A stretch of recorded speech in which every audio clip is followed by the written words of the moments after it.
हफ्ते से संसद का मॉनसून सत्र क्या देख रहा है वहां पर, क्या हो रहा है, हम क्या देख पा रहे हैं?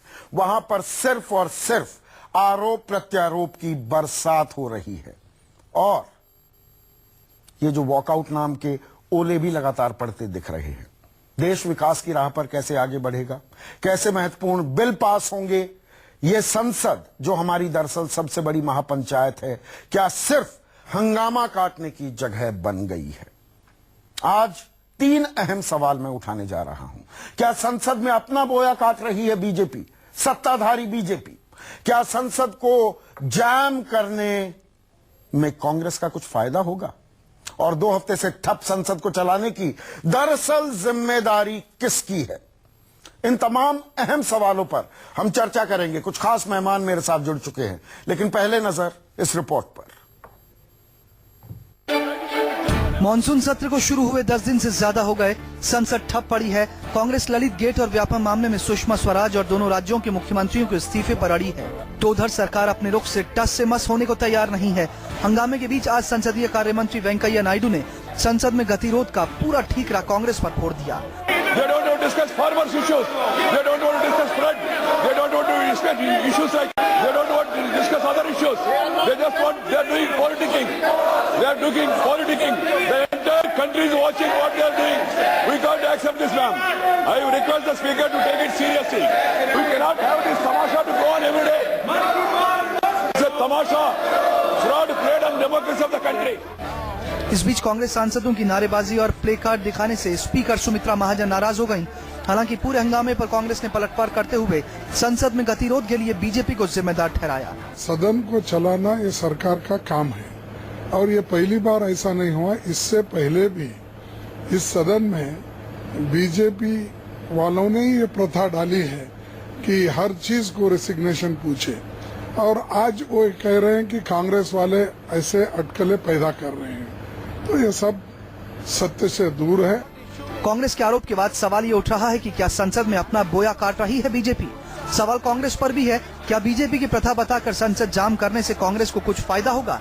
इस बीच गुरदासपुर की घटना पर गृह मंत्री राजनाथ सिंह बयान देने के लिए आए, लेकिन हिंदू आतंकवाद शब्द कांग्रेस की देन बताकर राजनाथ सिंह ने मामले को और भी गरमा दिया। मैं याद दिलाना चाहता हूं, 2013 में इसी सदन में पिछली सरकार यूपीए सरकार के पूर्व गृह मंत्री ने हिंदू आतंकवाद जैसे एक नई टर्मिनोलॉजी का इजाद किया था, ताकि जो जांच की दिशा है उस जांच की दिशा को बदल दिया जाए और आतंकवाद के खिलाफ पूरी मजबूती के साथ यह देश न खड़ा हो पाए। हर पंक्तियों में कहकर अपनी बात समाप्त करूंगा। चीन चीन चीन देश का गुलाब ले गया, चीन चीन देश का गुलाब ले गया, ताशकंद में वतन का लाल सो गया। ये सुलह की शकल को संवारते रहे, जीतने के बाद बाजी हारते रहे, यही इनकी विदेशी रही है। अध्यक्ष महोदय, उधर राज्यसभा में भी व्यापम और ललित गेट मुद्दे पर सरकार और विपक्ष में बात नहीं बनी। कांग्रेस नेता गुलाम नबी आजाद शिवराज सिंह के इस्तीफे की मांग पर अड़े रहे। वहीं संसदीय कार्य राज्य मंत्री मुख्तार अब्बास नकवी ने कांग्रेस पर सीधा आरोप लगाया कि कांग्रेस जानबूझकर संसद नहीं चलने दे रही। ये कहते हैं कि प्राइम मिनिस्टर यहाँ पहले हैं ये बात कह रहे हैं और मध्य प्रदेश के चीफ मिनिस्टर का विरोधी दल और उनकी पार्टी को हम कहते हैं तो सदन चले भी नहीं है। देखिए वो एक चीज कर रहे हैं, आप देश के डेवलपमेंट के एजेंडे पर पलीता लगाने का संकल्प लेकर काम कर रहे हैं। आप देश के डेवलपमेंट के एजेंडे को नुकसान पहुंचाने का काम कर रहे हैं। तो देश की जनता आपसे सूद ब्याज ठीक है हिसाब किताब करेगी। अब सवाल यह है कि मानसून सत्र में ऐसे ही हंगामा जारी रहा तो भूमि सुधार से लेकर तमाम महत्वपूर्ण बिलों का क्या होगा? क्या 2 हफ्ते से ठप संसद को चलाने की जिम्मेदारी सरकार और विपक्ष दोनों की नहीं है? Bureau report, news 24। और मेरे साथ चर्चा में बीजेपी के राष्ट्रीय प्रवक्ता जीवीएल नरसिम्हा राव, कांग्रेस के वरिष्ठ नेता मीम अफजल, संघ के विचारक राकेश सिन्हा और स्टूडियो में मेरे साथ हिंदुस्तान टाइम्स के पॉलिटिकल एडिटर वरिष्ठ पत्रकार विनोद शर्मा मौजूद हैं। जीवीएल, ये क्या हो रहा है संसद में? किसकी जिम्मेदारी है? संसद क्यों नहीं चल पा रही? संदीप जी, सरकार चलाना सरकार का दायित्व है और अपोजिशन पार्टीज का भी अपनी भूमिका है, एक बहुत जबरदस्त भूमिका है। ये संसद चलाना केवल सरकार के काम है, सरकार ही करे, और हम जो भी डिमांड करते हैं, जायज हो जायज ना हो, तब भी ब्लैकमेल के जरिए हम सरकार को ये एक गन रख के हम कहें यही करना पड़ेगा, ये संभव नहीं है। सरकार हर दिन कह रही है, आश्वासन दे रही है बातचीत करने के लिए, और अपोजिशन पार्टी से, खासकर कांग्रेस पार्टी के नेताओं से मिलने के लिए हर दिन बात हो रही है, लेकिन मिलने तक तैयार नहीं थे। अरुण जेटली जी ने भी उनको आमंत्रित किया था बात करने के लिए, कोई नहीं पहुंचे। और लोकसभा में वेंकैया नायडू जी और नकवी जी राज्यसभा में, दोनों ने ऑल पार्टी मीटिंग बुलाने के लिए बात किया था, वहां भी कोई चर्चा नहीं हुई। अभी मंडे को एक ऑल पार्टी मीटिंग सरकार की तरफ से बुलाया गया है।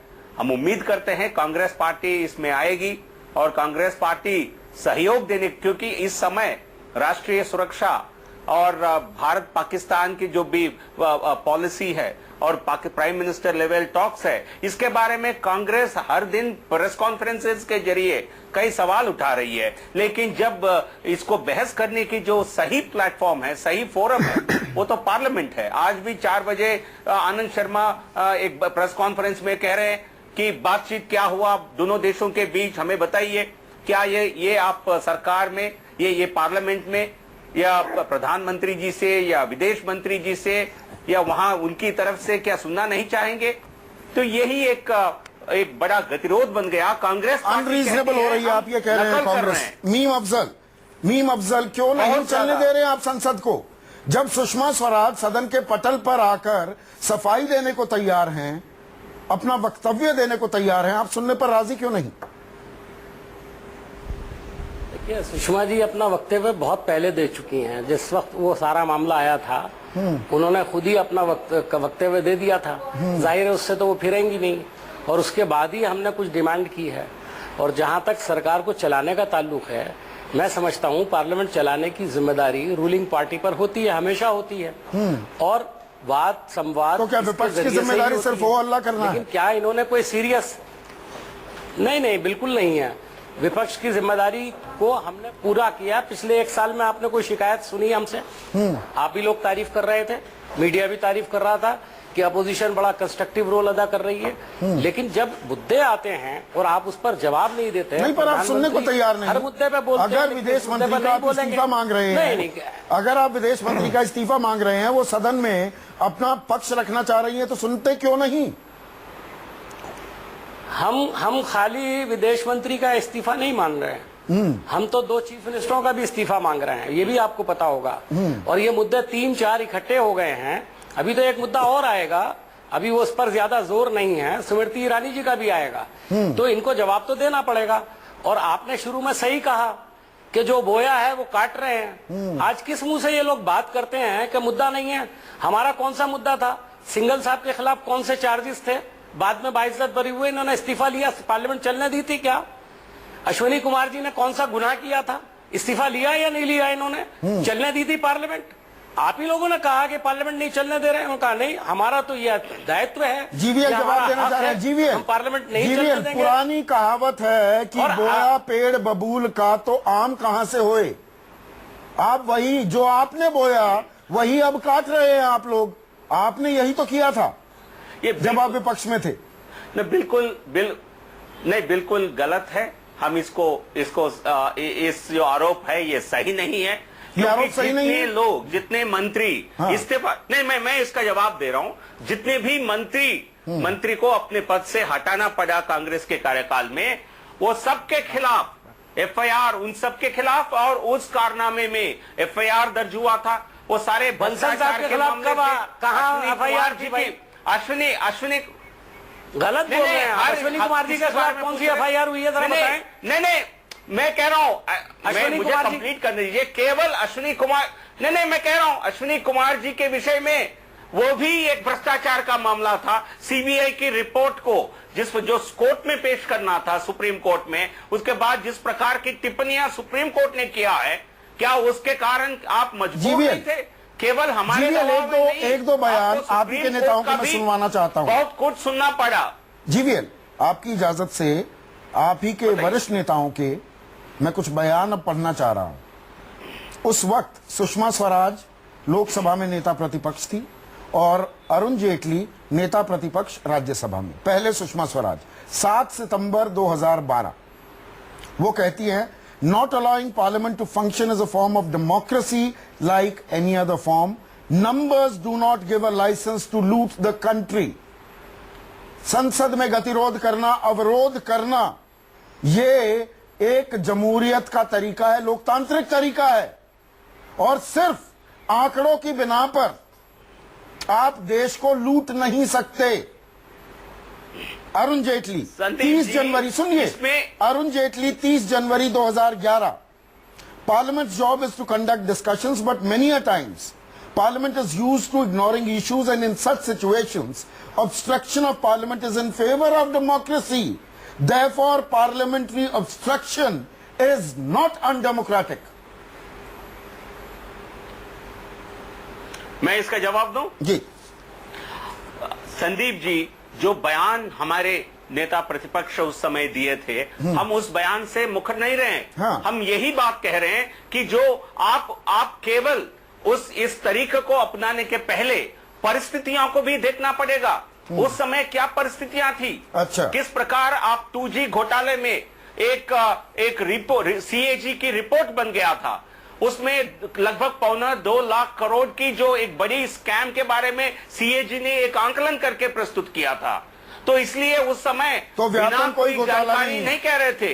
आज सुषमा जी, सुषमा जी, आप पहले नेशनल लीडर्स पर बात करिए, लोकसभा में जो सांसद है, राज्यसभा के central government related issues. Sushma Swaraj ji के खिलाफ क्या आरोप है? क्या उस आरोप का उन आपके खिलाफ जो आरोप थे उसमें कहीं समानता है? कहीं इसको भ्रष्टाचार को लेकर कहीं किसी प्रकार के आरोप है? या सुषमा जी ने किसी एक आरोपी को, वो भी आपने ललित मोदी के खिलाफ कोई कार्रवाई नहीं की, आपने उनके खिलाफ कोई चार्जशीट नहीं किया, आपने उनके खिलाफ आपने उनको लंदन में सही सलामत रहने में आपने बहुत मदद किया था, उनको वहां सेटल करने में आपने किसी प्रकार की कार्रवाई नहीं की। कोई इंटरपोल नोटिस नहीं था, वो ब्लू कॉर्नर नोटिस था, केवल एक लुकआउट नोटिस था, इसका कोई मतलब नहीं था। लंबी सी बाइट सुना देता हूं जीवीएल, एक लंबी सी बाइट, ताकि हम पूरा कॉन्टेक्स्ट में इस डिबेट को रख सकें। आप ये कह रहे हैं दरअसल जो अभी हो रहा है ये घोटाले नहीं है और तुलना नहीं की जा सकती 2G से, कोलगेट से, वगैरह वगैरह वगैरह। सुषमा स्वराज जब नेता प्रतिपक्ष थी, उन्होंने क्या कुछ कहा था, उनका ही कॉन्टेक्स्ट भी है, सुनते हैं, आगे चर्चा करें। लेकिन मित्रों, जैसे ही CAG की रिपोर्ट आई कोयला ब्लॉक आवंटन पर, तैसे ही सदन की कार्यवाही में व्यवधान पड़ गया। सरकार चाहती थी हम चर्चा कर लें, लेकिन हमने उन्हें साफ मना कर दिया कि हम चर्चाओं का हश्र देख चुके हैं, हम सीधे चर्चा नहीं करेंगे। हमने अपनी 3 मांगे रखी कि प्रधानमंत्री इसके लिए कोयला मंत्री होने के नाते सीधे जिम्मेदार हैं, इसलिए प्रधानमंत्री इस्तीफा दें, तमाम कोल ब्लॉक आवंटन रद्द किए जाएं और एक स्वतंत्र और निष्पक्ष जांच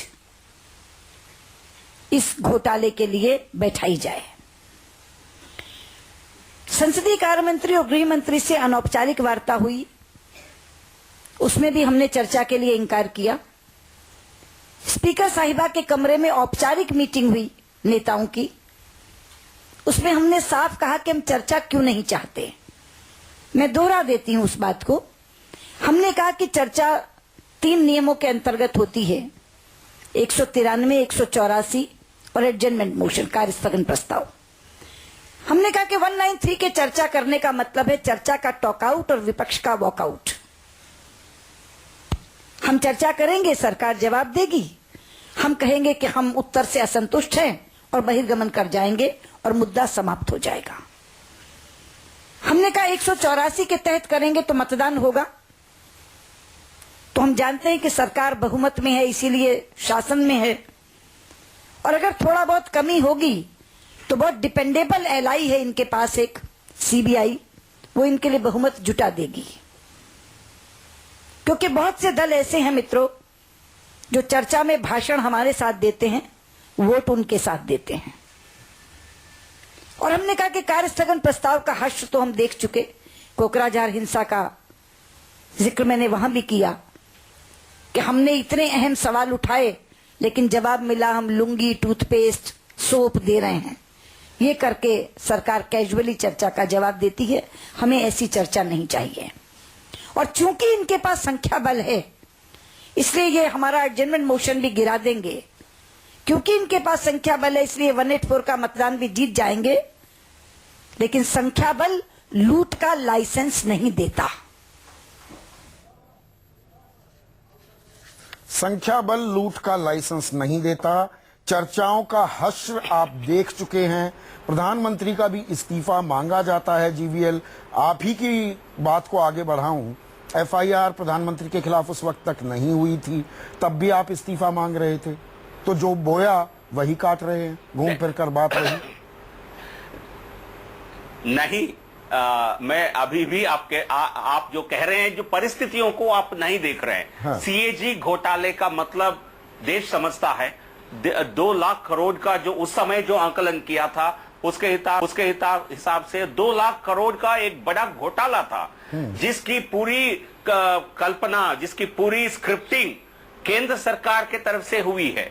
इसमें केंद्र के नेता मौजूद थे। आज भी वो इसी कोलगेट के केसेस में चक्कर काट रहे हैं कोर्ट कचहरे के। तो इसलिए उनके और सुषमा जी ने जो ललित मोदी को ट्रैवल डॉक्यूमेंट देने में हमें कोई अर्ज नहीं है, हमें कोई आपत्ति नहीं है।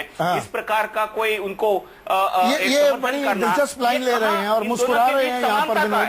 जीवीएल, विनोद शर्मा यहाँ पर मुस्कुरा रहे हैं। अब ये हो गया है कि मेरा भ्रष्टाचार गोरा है, मेरा भ्रष्टाचार सफेद है, तुम्हारा भ्रष्टाचार काला है। भ्रष्टाचार कुछ इस तरह की बात हो गई है। ये भ्रष्टाचार कैसे है? हाँ, अब ये भ्रष्टाचार ही नहीं है। इस पर जवाब देने की जरूरत नहीं है। इस पर गतिरोध खामखा किया जा रहा है। देखिए, ऐसा है कि और एक लाइन काफी बोल चुके हैं। जी जीवीएल बोलिए। एक लाइन ये देखिए, संख्या बल की आप जो बात कर रहे हैं, हमारा संख्या बल है ही नहीं है। राज्यसभा में हम माइनॉरिटी में हैं, एक पूरा देश जानता है। सुषमा स्वराज जी वहां बयान देना चाहती है राज्यसभा में, लोकसभा में, तो कौन से संख्या बल के आधार पर हम आपको बुलडोज कर सकते हैं? ठीक है, मैं समझ गया बात। विनोद, देखिए, बात यह है कि मैं बहुत पशेमान हूं आज की, मैं तो दोनों में से किसी का पक्ष नहीं ले सकता। क्योंकि हमने पिछले वाला जो मंजर था वो भी देखा और आज का मंजर भी देख रहे हैं। फर्क सिर्फ इतना है कि पिछले वाले मंजर में काफी इस्तीफे हुए। अशोक चव्हाण का भी हुआ। आज कहा जा रहा है कि व्यापम डिस्कस नहीं हो सकता क्योंकि वो स्टेट रिलेटेड इश्यू है। तो मैं ये कहना चाहता हूं कि पार्लियामेंट्री डेमोक्रेसी को जिंदा रखने के लिए और उसमें लोगों की आस्था बनाए रखने के लिए मापदंड एक जैसे होने चाहिए। अब राव साहब ये कह रहे हैं कि कोई भ्रष्टाचार नहीं है इसमें। राव साहब, देखिए, there is something called conflict of interest. और बड़ी डेमोक्रेसीज में, अगर अमेरिकन डेमोक्रेसी देख लें, द यूनाइटेड किंगडम की डेमोक्रेसी देख लें, वहां पर लोग कॉन्फ्लिक्ट ऑफ इंटरेस्ट पर भी चले जाते हैं और उसमें उनका कद ऊंचा होता है। पर सुषमा स्वराज तो सदन के पटल पर आकर अपनी सफाई देने को तैयार है। देखिए, मेरी बात सुनिए। हाँ। सुषमा जी के खिलाफ जो मैक्सिमम आरोप लग सकता है वो कॉन्फ्लिक्ट ऑफ इंटरेस्ट का लग सकता है और सिस्टम को सरकमवेंट करने का लग सकता है। क्योंकि जिस तरह से उन्होंने ललित मोदी की मदद की है, मैं बहुत इज्जत करता हूं उनकी, उसमें पूरा सिस्टम बाहर रखा है। ना फॉरेन सेक्रेटरी को पता था, ना हाई कमिश्नर को पता था, ना उनके अपने स्टाफ को पता था। लंदन का जो, इंग्लैंड का जो हाई कमिश्नर यहाँ पे था वो छुट्टी भी था, उससे बात की। हमारे हाई कमिश्नर से बात नहीं की। बहुत से मुद्दे हैं, बहुत से सवाल हैं और सुषमा जी, मैं समझता हूं कि उनको इन सवालों के जवाब देने से बेहतर ये था। पर आतंकी हमला हो जाता है गुरदासपुर में, उस पर भी कम से कम संसद एक स्वर में तो उसमें आ रहा हूं। हाँ। दूसरी बात, मैं समझता हूं कि आज के दिन कांग्रेस को अपनी प्रोटेस्ट बनाए रखे दूसरे मुद्दों पे, लेकिन जो आतंकवाद का मुद्दा है उस पे बहस हो जाए और ये कांग्रेस कहे कि सिर्फ इस, मेरा जो मानना है, विपक्ष पूरा कहे, कांग्रेस ही क्यों, कि इस मुद्दे पर हम विस्तृत तौर पे बहस करेंगे, क्योंकि इस मुद्दे पर पूरा देश एकजुट है और एकजुट है भी, लेकिन जो पार्लियामेंट के भीतर हो रहा है उससे ये मैसेज जा रहा है कि जब हम आतंकवाद से लड़ने के बजाय एक दूसरे के साथ लड़ रहे हैं। एक दूसरे, ये आप मानेंगे, इसमें हासिल क्या है मीम अफजल साहब? कल गृह मंत्री अपना बयान पढ़ते चले गए और नरेंद्र मोदी हाय हाय के नारे गूंजते रहे। ये तो कोई बहुत अच्छी तस्वीर, अपनी देश की लोकतांत्रिक ढांचे की मजबूती की कोई तस्वीर तो नहीं हम पेश कर रहे हैं। क्या ये मानेंगे आप? संदीप जी, आप बात में बड़ा वजन है जो अभी उन्होंने कहा, लेकिन मैं एक बात और कहना चाहता था। जो पिछले सेगमेंट में आपने मुझसे सवाल किया था, मैं उसी वक्त बोलना चाहता था। पार्लियामेंट में मैं रहा हूं, मैंने पार्लियामेंट को भुगता भी है और देखा भी है, और बहुत क्राइसिस के जमाने में मैं पार्लियामेंट का मेंबर था 90 से 96 तक, जब देश के बहुत बड़े बड़े हंगामे उस जमाने में हुए थे। तो अपोजिशन और रूलिंग पार्टी के दरमियान में एक संवाद कायदे से जो होता है वो नहीं। मैं एक बात बहुत ईमानदारी से कहता हूं, भारतीय जनता पार्टी के पास चूंकि नंबर आ गया है, इसलिए इनके लोगों का जो लहजा है वो इतना मगरूर से भरा हुआ है, गुरूर से भरा हुआ है कि कभी कभी उनसे बात करने को दिल भी चाहे तो आदमी सोचता है कि नहीं। पर आतंकवाद पर एक सुर क्यों नहीं है? मेरा लिमिटेड पॉइंट है सर। देखिए, नहीं, आतंकवाद, मैं आता हूं, आतंकवाद कहीं भागा नहीं जा रहा है। हम कल भी डिस्कशन कर सकते हैं और आज भी कर सकते हैं, लेकिन आपका रवैया क्या है? आप किस तरह से डील कर रहे हैं? आप मुझे बताइए कि अरुण जेटली जी ने पहला बयान क्या दिया था कि इस्तीफे नहीं होंगे जनाब। राजनाथ जी ने कहा था इस्तीफे नहीं होंगे। जब आप पहले ही एक कैलकुलेटेड ओपिनियन अपना बना चुके हैं, तो अपोजिशन जो है उसका काम है। आप कहते थे भारत कांग्रेस मुक्त भारत कर देंगे, हमारा तो एक ही एम है कांग्रेस मुक्त भारत। अरे पार्लियामेंट में तो मुक्त करके दिखाओ आप, हम तो 44 हैं, आपके पास तो पूरी मेजॉरिटी है। डेमोक्रेसी डेमोक्रेटिक नॉर्म से चलती है, आपके अहंग से नहीं चलेगी, आपके गुरूर से नहीं चलेगी। नहीं, पर आंकड़ों का खेल तो है ना, ये बोली बदल जाती है मीम अफजल साहब, ये बोली बदल जाती है। जब आदमी पाला बदलता है तो बोली भी बदल जाती है। राकेश सिन्हा है मेरे साथ, बहुत देर से शांति से बैठे हुए हैं। पाला हम नहीं बदल रहे हैं। एक मिनट मीम अफजल साहब, आपने एक बहुत अच्छा काम किया, मेरी बात जरा सी सुन लें अब एक सेकंड के लिए। आपने जो बयान दिखाया सुषमा जी का, मेरे ख्याल में हमें कुछ भी कहने की जरूरत नहीं है। सुषमा जी के बयान के नीचे अपोजिशन के लीडर का नाम लिख देना चाहिए बस आज की तारीख में, इतना फर्क है, इसके अलावा कुछ फर्क। राकेश सिन्हा बड़ी शालीनता से बैठे हुए हैं और राकेश सिन्हा 7:30 बजे जाने भी वाले हैं। मैं गुजारिश करूंगा थोड़ा वक्त और निकालें, अभी तक मैं आपको कम वक्त दे पाया हूं, लेकिन यहां पर कहीं ना कहीं नैतिकता का भी सवाल है। जब ये होने लगे कि हमारा तो भ्रष्टाचार ही नहीं है, उनका कितना बड़ा भ्रष्टाचार था, 2 लाख करोड़ का घोटाला था, नैतिकता का भी सवाल है। शायद आप इस पर तवज्जो तरजीह देना चाहेंगे। और यहां पर 28 अगस्त 2012 का अरुण जेटली का एक बयान मैं पढ़ना चाहूंगा आपकी टिप्पणी से पहले। इफ पार्लियामेंट्री अकाउंटेबिलिटी, यह जवाबदेही की बात है, if parliamentary accountability is subverted and a debate is intended to be used merely to put a lid on parliamentary accountability, it is then a legitimate tactic for the opposition to expose the government through parliamentary instruments available at its command.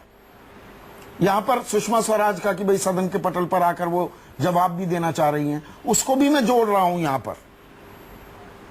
यहां सवाल नैतिकता का भी है कहीं ना कहीं, जिससे शायद बचने की कोशिश की जा रही है। राकेश सिन्हा। संदीप जी, आज मुझे लग रहा था कि मैं पैनल में सिर्फ सुनूं। आज मैं मीम अफजल साहब बड़े परिपक्व नेता हैं और अच्छा बोलते हैं, बहुत संतुलित बोलते हैं, लेकिन मैं हैरत में रह गया जब उन्होंने एक वाक्य कहा यहाँ पर, शायद अनजाने में कहा, गलती से कहा, स्लिप कर गया कि आतंकवाद कहीं भागा नहीं जा रहा है। हाँ, संसद को भुगता भी हूं। गुरदासपुर के सुप्रिंटेंडेंट ऑफ पुलिस की हत्या कर दी जाती है। आतंकवाद को पंजाब में फिर से पुनर्जीवित करने की कोशिश हो रही है और आप कह रहे हैं आतंकवाद भागा नहीं जा रहा है। दूसरी बात, संदीप जी, लोकतंत्र में एडवर्सरी होते हैं और आप तो एक अच्छे इतिहास के छात्र हैं। एडवर्सरी का मतलब होता है कि हम आपसे विरोध रखते हैं। कॉन्फ्लिक्ट तो डेमोक्रेसी का केंद्र बिंदु है, कॉन्फ्लिक्ट के बिना तो डेमोक्रेसी सर्वाइव नहीं करता है। एडवर्सरी में संवाद होता है। आज कांग्रेस ने एडवर्सरियल पॉलिटिक्स को एनिमिटी में कर दिया है, या तो मैं या तुम। तो यही तो बीजेपी तुमने ऐसा किया था, इसलिए हम तुमको ऐसा नहीं करने देंगे। यही तो बीजेपी करती थी। मैं आ रहा हूं संदीप जी, मेरी बात सुन लीजिए, मैं आता हूं बीजेपी पर, मैं आता हूं। देखिए, लोकतंत्र तभी सक्सेसफुल होता है जब एडवर्सरियल पॉलिटिक्स होता है। जब एनिमिटी बेस्ड पॉलिटिक्स होता है तो जो सड़क और संसद दो की भूमिका लोकतंत्र में होती है। आज जो सड़क पे होना चाहिए वो संसद में हो रहा है, संसद में जो विमर्श हो रहा है वो सड़कों पे विमर्श हो रहा है।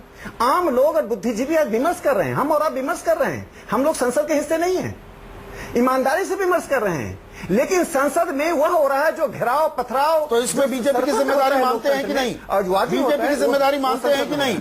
मीम अफजल कह रहे हैं सत्ता का गुरूर सर चढ़कर बोल रहा है बीजेपी के।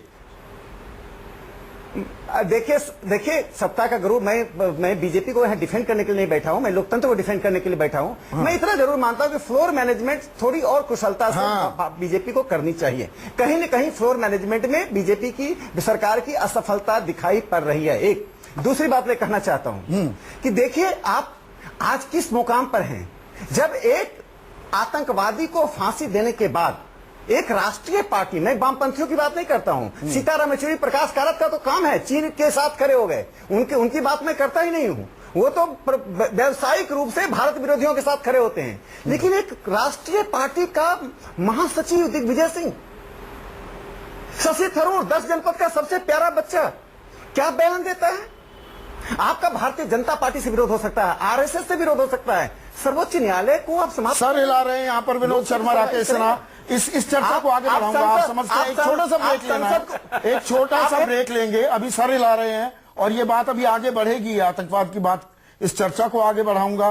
कांग्रेस को क्या हासिल हो रहा है, कांग्रेस को फायदा भी होगा क्या, और हमें क्या मिल रहा है, आम जनता को क्या मिल रहा है इस तमाशे में। आप देख रहे हैं सबसे बड़ा सवाल, संसद में लगातार हंगामा हो रहा है, हंगामे की भेंट चढ़ रहा है। मॉनसून सत्र, आरोपों की बरसात और वॉकआउट्स के ओले, गाज गिर रही है आम आदमी पर, आप पर, मुझ पर, क्योंकि संसद सबसे बड़ी पंचायत है। वहीं पर कानून बनते हैं, बिल्स कानून की शक्ल अख्तियार करते हैं। हमारे साथ जीवीएल नरसिम्हा राव, मीम अफजल, राकेश सिन्हा और विनोद शर्मा लगातार बने हुए हैं।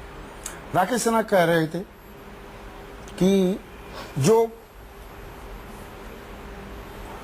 संसद चलाने की जो जिम्मेदारी है वो है तो सरकार की, फ्लोर मैनेजमेंट में कहीं ना कहीं थोड़ी गड़बड़ हो रही है।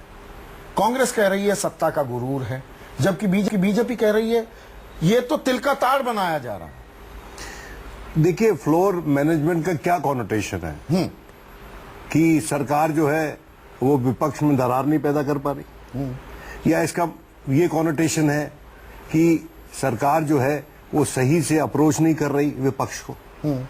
देखिए, इसमें मैं पक्ष कहीं नहीं लूंगा, क्योंकि मैं बहुत बड़ा वोटरी हूं पार्लियामेंट्री डेमोक्रेसी का। मैं देखना चाहता हूं कि हमारी पार्लियामेंट डिबेट करे, लेजिस्लेट करे, और ये मैं उस वक्त भी बोलता था जब यूपीए की सरकार थी, तो आज भी बोलता हूं, क्योंकि उस वक्त हमको लगता है कि we are a vibrant democracy. हमने इन लोगों को इलेक्ट किया है और ये काम कर रहे हैं। देखिए राकेश, मेरी बात से तुम इत्तेफाक रखोगे, आज होम मिनिस्टर ने बोला कि हिंदू टेरर जो है वो यूपीए की देन है। मैं उनसे पलट के सवाल पूछना चाहता हूं कि सॉफ्ट ऑन टेरर किसकी देन है? कसाब को बिरयानी खिलाना किसकी देन है? कसाब को बिरयानी और प्रज्ञा ठाकुर को जेल, ये किसकी देन है? देखिए, अगर आतंकवाद से हमको लड़ना है ना Rakesh, we can disagree on 20 things, लेकिन इस पे तो हमको मिलकर लड़ना पड़ेगा। और अगर कांग्रेस के लिए भी और इस पे हमको अगर मिलकर लड़ना है तो सबसे पहले लैंग्वेज की मैनेजमेंट की जरूरत है। जिस तरह की भाषा एक दूसरे के लिए प्रयोग की जा रही है उसकी जरूरत है, उसकी मैनेजमेंट हम अच्छी तरह से करें, एक दूसरे पे ऐसे आरोप प्रत्यारोप ना लगाएं। आज विपक्ष के कुछ नेता कह रहे थे कि जब जब एनकाउंटर चल रहा था गुरदासपुर में, उस वक्त आनंद शर्मा ने जवाब मांगा प्रधानमंत्री से, अगर मांगा तो गलत मांगा। जिस तरह से आज के तत्कालीन प्रधानमंत्री प्रेस कॉन्फ्रेंस कर रहे थे ताज होटल के बाहर, जब वहां पर एनकाउंटर चल रहा था। देखिए, मेरी बात समझने की कोशिश की, इतिहास को अब ना भूलें। और अगर हम भूल जाएंगे तो दोहराते रहेंगे, और हम दोहरा रहे हैं, आज के दिन दोहरा रहे हैं हम लोग।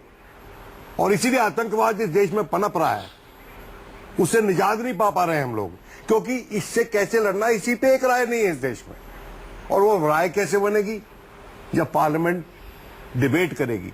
मैं चाहता हूं कि विपक्ष कम से कम एक डिबेट करे इस सेशन में आतंकवाद पे, उसके बाद अपना मुहिम शुरू करे।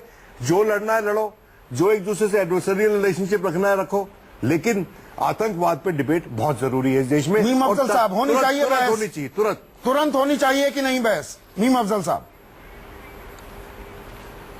देखिए, ये मैं यहाँ पर नहीं कह सकता, इसलिए कि ये फैसला पार्लियामेंट्री पार्टी करती है। लेकिन मैं एक बात, अभी राकेश सिन्हा जी को मैं बहुत रेस्पेक्ट करता हूँ, इंटेलेक्चुअल आदमी हैं, आरएसएस का पूरे बैकग्राउंड से, लेकिन हम कभी भी बात करते हैं हमको लगता है, उन्होंने एक बात मुझे जो पॉइंट आउट की, मैं समझता हूँ मेरी गलती थी वो, मुझे वो जबान कभी नहीं इस्तेमाल करनी चाहिए। लेकिन मैं रवानी में कह गया कि आतंकवाद भागा कहीं नहीं जा रहा है, बिल्कुल नहीं बोलना चाहिए। इसीलिए आपका सम्मान करते हैं, वापस लेता हूं। ये साफ कोई नहीं देखने को मिला।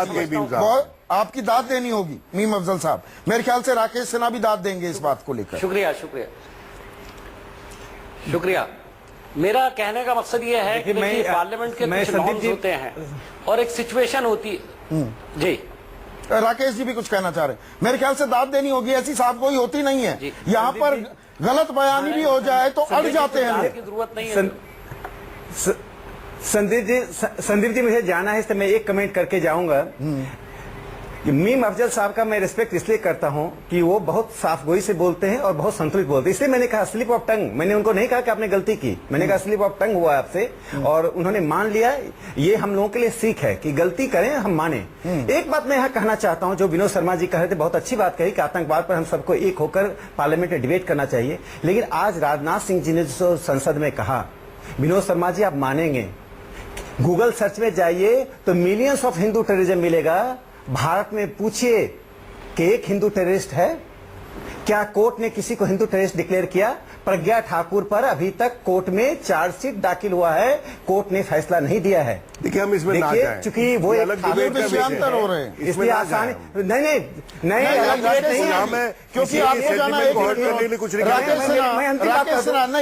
मेरा अंतिम सवाल आपसे, आतंकवाद के मुद्दे पर कांग्रेस की तो जिम्मेदारी है ही, क्या सत्ताधारी बीजेपी की ये जिम्मेदारी और जवाबदेही नहीं बनती है? संसद चलाना प्राथमिक जिम्मेदारी सत्तारूढ़ दल की है। मैं तो कहता हूं यह सामूहिक जिम्मेदारी विपक्ष की और सत्ता पक्ष दोनों की है। बीजेपी आएगी जाएगी, कल कोई वामपंथी पार्टी सत्ता में आएगी, कल कोई मुस्लिम लीग भी सत्ता में आ सकती है। इस देश में लोकतंत्र को, राष्ट्रवाद को, सांस्कृतिक राष्ट्रवाद को, सांस्कृतिक विरासत को रहना है। जब हिंदू टेररिज्म की बात करेंगे तो आप सांस्कृतिक विरासत को चुनौती दे रहे हैं। 10,000 हम संसद पे रहते हैं, सांस्कृतिक अपमान कर रहे हैं। विनोद शर्मा जी उसको डिफेंड मत कीजिए। दो गृह मंत्रियों ने माफी मांगी है। आज राजनाथ सिंह ने उस ऐतिहासिक इमोशनल बातें मत करो, इसके पीछे भी कुछ देखिए। ज्यादा जब कोई बात ऐसी आ जाए और आप इमोशनल बातें करना शुरू कर दें एक लॉजिकल डायलॉग में, अब मैं एंटी हिंदू हूं क्या? मैं खुद हिंदू हूं, लेकिन मैं हिंदू धर्म का मेरा अपना एक व्याख्यान है, आपका अपना है। नहीं अभी हम हिंदू धर्म पे चर्चा नहीं कर रहे हैं, हम कुछ और कह रहे हैं। वो छोड़ दीजिए, छोड़ दीजिए, अभी बहुत जरूरी है। देखिए ये वक्त भी कीमती है। जैसे संसद के 1 घंटे में 1.5 करोड़ रुपया खर्च होता है, एक आम आदमी का पैसा, एक टैक्स पेयर्स मनी इस्तेमाल होती है, वो जाया जा रही है। आरोप प्रत्यारोप की बरसात और ओले पड़ रहे हैं गतिरोध के। जीवीएल संसद चलेगी भी कि नहीं? यहां पर देखिए पोस्चरिंग बड़ी अच्छी चीज होती है। कांग्रेस अपना खेल करेगी, एक्सपोज अपोज डिपोज, ये विपक्ष का काम होता है। आपने भी राह दिखाई है, वो हमने चर्चा कर ली। लेकिन आज सरकार आप चला रही है, कानून भी बनाने हैं, देश को आगे भी बढ़ाना है। पोस्चरिंग के अलावा अगर जो संकेत मिल रहे हैं उनको मैं थोड़ा बारीकी से पढ़ूं तो लैंड बिल को लेकर, जमीन अध्यादेश को लेकर आप बहुत चीजों पर अब पीछे जाने को भी तैयार हैं। आप 2 कदम पीछे हटने को तैयार हैं, तो पोस्चरिंग से क्यों नहीं हटते?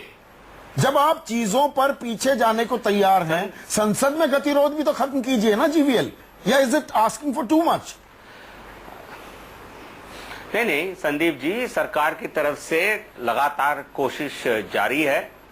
सरकार की तरफ से एक ऑल पार्टी मीटिंग को फिर बुलाया गया है और कांग्रेस प्रमुख विपक्षी दल है, इसलिए कांग्रेस के साथ नहीं देखिए, बोली ऐसी है ना जीवीएल, पूरी जिम्मेदारी से मैं ये बात कह रहा हूँ, जीवीएल पूरी जिम्मेदारी से अभी वेंकैया नायडू, उनकी जिम्मेदारी है संसद को चलवाना। वो कहते हैं कांग्रेस को शर्म आनी चाहिए। आप ऐसी बोली बोलेंगे और संवाद कायम करने की कोशिश करेंगे तो नहीं हो पाएगा ना।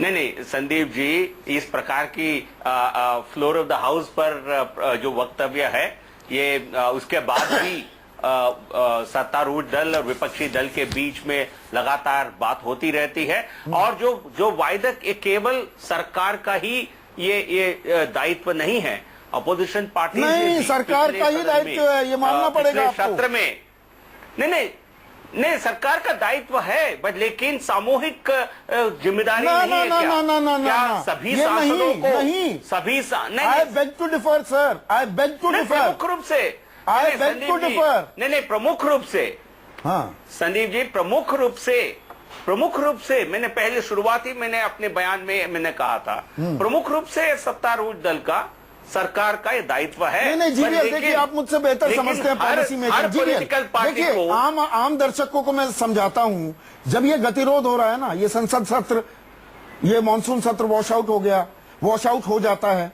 तो क्या होगा, उसके इम्प्लीकेशंस आप देखिए। जीएसटी आपका सबसे बड़ा रिफॉर्म वो शीतकालीन सत्र तक लटक जाएगा, मतलब 2016 की टाइमलाइन नहीं होगी, उसको प्रॉपरली इंप्लीमेंट करने में 2 साल लग जाएंगे, तो 2019 आ जाएगा, चुनाव आ जाएंगे। आप समझ रहे हैं इस गतिरोध के मायने क्या है? और देखिए, आप गतिरोध के मायने समझ रहे हैं ना? जैसा वित्त मंत्री बिल्कुल समझ रहे हैं, और जिस प्रकार सरकार चाहती है देश को आगे बढ़ाने के लिए, हमारी इकोनॉमी को और स्ट्रेंथ देने के लिए जीएसटी जैसा रिफॉर्म की बहुत सख्त जरूरत है। हाँ। और जो कांग्रेस पार्टी की तरफ से जो अभी सुझाव है जीएसटी बिल को देकर, ये कहीं ना कहीं कांग्रेस पार्टी की एक नकारात्मक सोच को नहीं, अब छोड़िए, कांग्रेस को कब तक कोसते रहेंगे? याद रखा जाएगा आपके राज को। नहीं, जो 7 जीवीएल लोग ये याद रखेंगे 2014 से 2019 बीजेपी की अगुवाई वाली एनडीए सरकार थी और उसने हासिल क्या किया, और अगर गतिरोध होता रहेगा तो वो हासिल कम हो जाएगा। नरसिम्हा राव जी, आपको याद है नरसिम्हा राव जी, एक सेंटेंस कहने दीजिए, कंप्लीट का एक सेंटेंस मुझे बोलने दीजिए विनोद जी। क्या कांग्रेस के साथ जब वो सत्ता में थे, कई सारे जो लेजिस्लेशन है, हमने सारे बाय कंसेंसस हमने समर्थन नहीं किया था? क्या हम पूरे 5 साल या 10 साल हम विरोध में ही खड़े थे? हमने कई ऐसे विषयों पर उनके साथ चर्चा करके हमने समाधान निकाला है। आज भी सरकार की तरफ से एक कोशिश जारी है, और जो भी, बट लेकिन किसी प्रकार की ब्लैकमेल नहीं हो किया जा सकता है। चलिए आखिरी कमेंट विनोद 20 सेकंड में मुझे वाइंड अप करना है। देखिए, ताली एक हाथ से कभी नहीं बजती। देखिए ऐसा है, ये लड़ाई हो रही है ना मियां बीवी की मुंह चढ़ाकर 2 अलग अलग दिशाओं में, उत्तरी ध्रुव और दक्षिणी ध्रुव हो जाएंगे, उससे काम चलेगा क्या? देखो, नहीं चलेगा। राव साहब, अगर आपको याद हो, जो हमारा अकॉर्ड था बांग्लादेश के साथ, उसमें तो कोई फेरबदल नहीं किया है बीजेपी ने, लेकिन रोक दिया था उस वक्त, और वो इसलिए आया था बिल, वो लेजिस्लेशन सरकार के सामने कि इट इन्वॉल्व टेरिटरी, वरना तो रेटिफिकेशन की जरूरत नहीं होती किसी पार्लियामेंट्री रेटिफिकेशन किसी पार्लियामेंट्री एग्रीमेंट के लिए। उस वक्त मुझे बहुत दुख हुआ था कि फॉरेन पॉलिसी को आपने सेक्रीफाइस कर दिया। एक सॉवरेन कमिटमेंट भारत देश ने, कोई भी प्रधानमंत्री हो, एक दूसरे देश को सॉवरेन कमिटमेंट दिया, और उस सॉवरेन कमिटमेंट को आपने पूरा नहीं होने दिया, और अब आप ये इसको पास करके आप कह रहे हैं कि ये आपकी अचीवमेंट है। So you create first a problem and then you offer a solution. ये शायद तू मैं जीवीएल मेरे पास वक्त खत्म हो गया है, लेकिन आप दोनों से, मीम अफजल से, आपसे, यानी कि कांग्रेस और बीजेपी से उम्मीद यही है कि यहां पर देश हित की भी बात है। आप अपने राजनीतिक हित साधिए, आरोप प्रत्यारोप होता रहे, लेकिन साथ ही साथ कुछ काम भी हो, उसमें देश हित इन्वॉल्व है और वो सर्वोपरि है। इसी उम्मीद के साथ आप सभी का शुक्रिया। आज सबसे बड़ा सवाल में बस इतना ही। नमस्कार।